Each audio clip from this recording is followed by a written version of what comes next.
ga dodo mace abokan gaba su marafa Abdul Aziz ga shehin nan ya danno yayan Jafar auta tafiya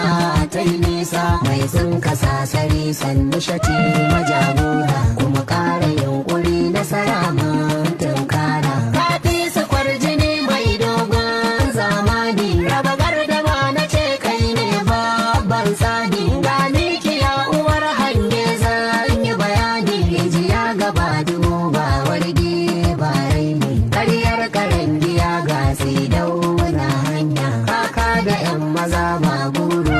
ba laya uban marar uba dole ne tun kaho dan an yi walƙiya sun ce wai ai sulhu jirgi yana guri kyau ƙaryar mai huhu wake batun ka hankaka dan ga shahu rani da damuna tofa ba tara ki gaderi magarkuwa kuma jinka kan daki sako na yin kuro Jafar shi ya bani auta gwanin maza wanda ke rerai ne da salon kiɗan bakan daniya in kundi ne sabo da yan maza tabbas shi ne jari gashe